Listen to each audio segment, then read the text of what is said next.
శ్రీ గురుచరిత్ర అధ్యాయం 39. శ్రీ గణేశాయ నమః. శ్రీ సరస్వత్యై నమః. శ్రీ గురుభ్యో నమః. సిద్ధయోగి ఇంకా ఇలా చెప్పారు.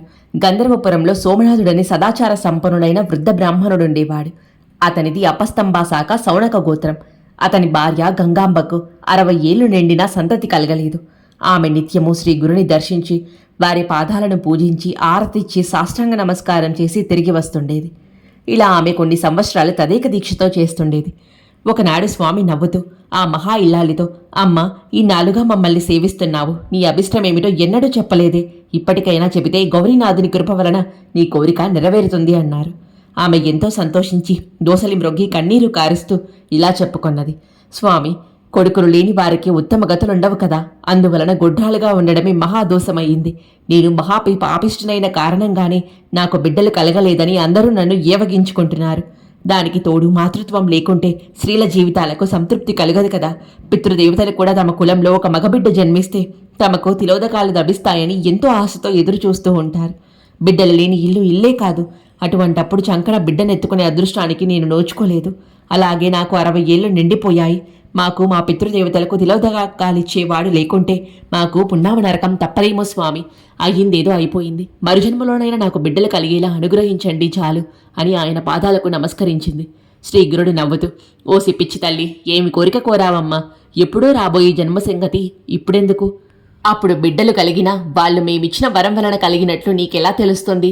నీవు నిత్యము మమ్మల్ని ఇంత శ్రద్ధగా సేవించినందుకు మాకెంతో సంతోషమైంది. కనుక నీవు కోరినది ఈ జన్మలోనే లభించేలా వరమిస్తున్నాను. కొద్ది కాలంలోనే నీకొక కూతురు ఒక కొడుకు కలుగుతారు అని ఆమెను దీవించారు. అప్పుడు గంగాంబ తన కొంగును ముడివేసుకొని స్వామికి నమస్కరించి, స్వామి, ఒక మనవి చేసుకుంటాను, నాపై కోపగించవద్దు.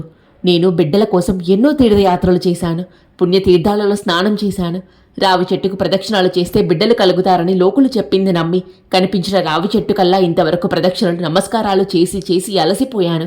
అలానే నా వయస్సంతా చెల్లిపోయింది. ఇటువంటి నాకు మీ వరం ఎలా ఫలించగలదా అని ఆలోచనగా ఉన్నది. అలా అని త్రిమూర్తి స్వరూపులైన మీ వాక్కు ఎన్నటికీ వ్యర్థం కాదన్న ధైర్యం లేకపోలేదు. అటు విశ్వాసంతోనే ఇలా కొంగున ముడివేసుకున్నాను. ఇంతకు నాకు కలిగిన సందేహం ఇది. నేను వచ్చే జన్మలోనైనా బిడ్డలు కలగాలని కోరుకుంటే మీరు ఇప్పుడే ప్రసాదిస్తామన్నారు. అయినప్పటికీ ఇన్నాళ్ళుగా నేను కాళ్ళు నొప్పులు పట్టేలాగా రావి చెట్టుకు ప్రదక్షిణం చేసినందువల్ల కలిగిన ప్రయోజనమేమిటి అని విన్నవించుకుంది. ఆమె ఆవేదన చూచి శ్రీగురుడు ఇలా చెప్పారు. అమ్మాయి, నీవు చేసిన అశ్వత్థ పూజ వలన నీకెంతో పుణ్యం లభించింది. ఇప్పుడు అవివేకంతో నీవు దాన్ని నిందించి ఆ పుణ్యం కాస్త పోగొట్టుకోకు. నా మాట విని ఇక నుండి ఈ సంగమంలో ఉన్న ఈ రావి చెట్టుకు మాకు కలిపి నిత్యము ప్రదక్షిణ పూజ చేస్తూ ఉండు. మేమెప్పుడూ అశ్వత్థ వృక్షంలోనే ఉంటాము. అందువలనే పురాణాలన్నీ దానిని అశ్వత్థ నారాయణుడని కీర్తించాయి. గంగాంబ, స్వామి అటు విశ్వాసం నాలో నిలిచేందుకు అశ్వత్థ వృక్షం యొక్క ప్రాశస్త్యం వివరించండి. అప్పుడు తగిన శ్రద్ధాభక్తులతో దీనిని సేవించగలుగుతాను అన్నది. శ్రీగురుడిలా చెప్పసాగారు. అశ్వత్థ వృక్షంలో సర్వదేవతలు ఉంటారు. దాని మహాత్యం గురించి బ్రహ్మాండ పురాణంలో నారద మహర్షి చెప్పాడు. అశ్వత్థమే నారాయణ స్వరూపం. ఆ వృక్షం యొక్క మూలమే బ్రహ్మ, దాని మధ్య భాగమే విష్ణువు, దాని చివరి భాగమే శివుడు. కనుక దానిని పూజిస్తే త్రిమూర్తులను పూజించినట్లే. అలానే త్రిమూర్తులు దాని యొక్క దక్షిణ, పడమర, ఉత్తర దిక్కులలోని కొమ్మలు, తూర్పు దిక్కున ఉన్న కొమ్మలలో ఇంద్రాది దేవతలు ఉంటారు. దాని వేర్లల్లో మహర్షులు, గోబ్రాహ్మణులు, 4 వేదాలు ఉంటాయి. 7 సముద్రాలు, పుణ్యనదులు తూర్పు కొమ్ములలో ఉంటాయి. ఆ చెట్టు యొక్క మూలంలో అకారము, మానులో ఉకారము, దాని పండ్లు మకారము. ఆ వృక్షమంతా కలిసి ప్రణవ స్వరూపమే. ఇక ఆ చెట్టు మహిమ ఎవరు వర్ణించగలరు? అది సాక్షాత్తు కల్పవృక్షమే. ఈ వృక్షాన్ని సేవించవలసిన విధానం నారద మహర్షి ఇలా చెప్పారు. అశ్వత్థ ప్రదక్షిణం చైత్ర, ఆషాఢ, పుష్య మాసాలలోను, గురు, శుక్ర మౌఢ్యాలలోను, కృష్ణ పక్షంలోనూ ప్రారంభించకూడదు. శుభముహూర్తంలో స్నానాదులు చేసుకుని శుచి అయి ఉపవసించి మరీ ప్రారంభించాలి. ఆది, సోమ, శుక్రవారాలలోను, సంక్రమణ సమయాలలోను, మొదలైన నిషిద్ధ సమయాలలోను రాత్రి భోజనమయ్యాక ఈ వృక్షాన్ని సేవించకూడదు. సాధకులు మొదట ఆత్మశుద్ధి, పరనింద, జూదము, అసత్యములను విడిచిపెట్టాలి. ప్రవహిస్తున్న నీటిలో గుడ్డలతోనే స్నానం చేసి ఉతికిన గుడ్డలు ధరించి మొదట గణపతిని పూజించి కలశాలలో గంగా యమునులను పూజించాలి. అప్పుడు సంకల్పం చెప్పి అశ్వత్థ వృక్షానికి భక్తితో 7 సార్లు అభిషేకం చేయాలి. అప్పుడు మరలా స్నానం చేసి దేవతామయమైన ఆ వృక్షానికి పురుష సూక్త విధానంగా షోడశోపచార పూజ చేయాలి. అప్పుడు పీతాంబరం ధరించిన నారాయణుని 8 బాహువులుగా గలవానిలా ధ్యానించాలి. తర్వాత విష్ణు సహస్రనామం చదువుతూ కానీ మౌనంగా కానీ ఎంతో నెమ్మదిగా ప్రదక్షిణలు చేయాలి. ప్రతి ప్రదక్షిణానికి మొదట చివర నమస్కారం చేయాలి. ఇలా 2 లక్షల ప్రదక్షిణలు చేస్తే సర్వ పాపాలు నశించి 4 పురుషార్థాలు సిద్ధిస్తాయి.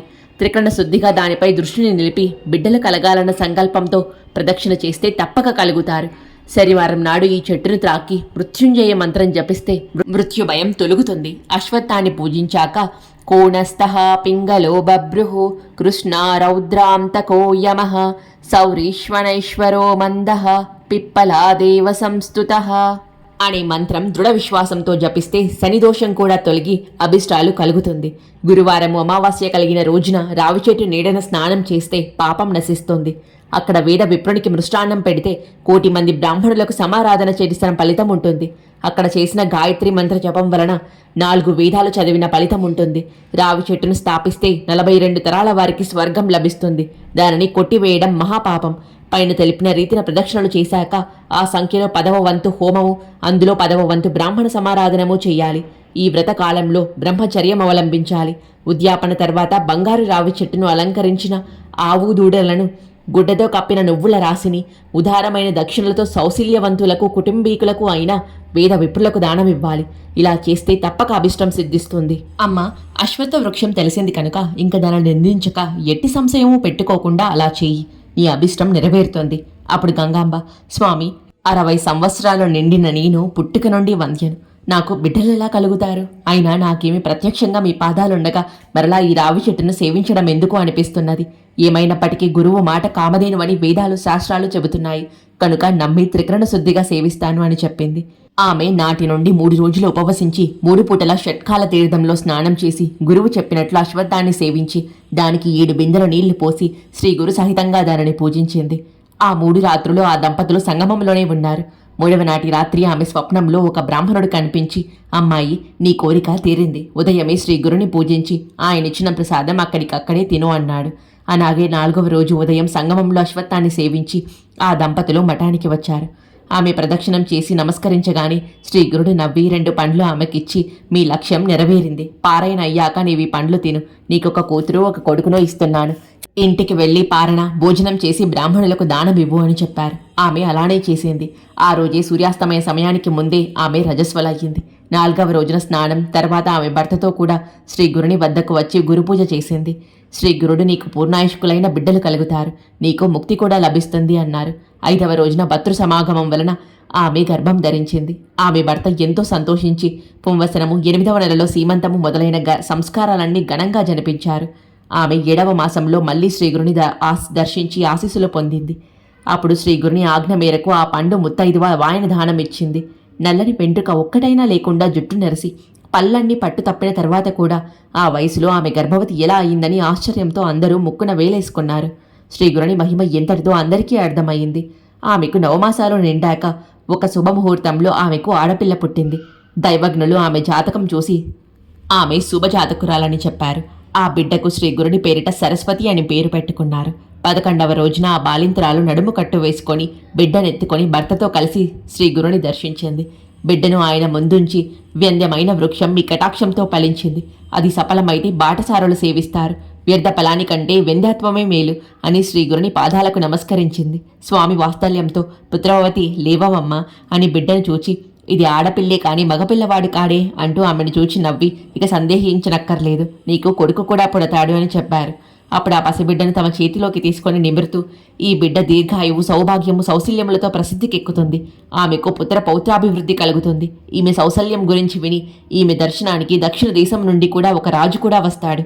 మీకు వేద శాస్త్ర పారంగతుడు, మహా ఐశ్వర్య సంపన్నుడు అల్లుడుగా దొరుకుతాడు. కానీ మీకెలాంటి కొడుకు కావాలి? 100 సంవత్సరాలు జీవించే మూర్ఖుడు కావాలా, లేక 30 సంవత్సరాలు ఆయుష్షు గల విద్వాంసుడు కావాలా అన్నారు. గంగాంబ విద్యావంతుడు, సుగుణాల సంపన్నుడు అయిన కుమారుడినే ప్రసాదించండి. అతనికి 5 పిల్లలు కలిగేలా దీవించండి అని చెప్పి స్వామికి నమస్కరించింది. స్వామి తదాస్తు అని ఆమెను దీవించి పంపివేశారు. 1 సంవత్సరంలో ఆమెకు కొడుకు కూడా పుట్టాడు. అతనికి కూడా నృసింహ అని శ్రీ గురుని పేరే పెట్టారు. వాడు కొంతకాలానికి మహాపండితుడై 5 బిడ్డలను కన్నాడు.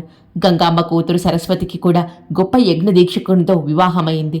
అతని చేత యజ్ఞాలు చేయించుకోవడానికి కాశీ నుండి శ్రీమంతులు, పండితులు వచ్చి అతన్ని తీసుకువెళ్తుండేవారు.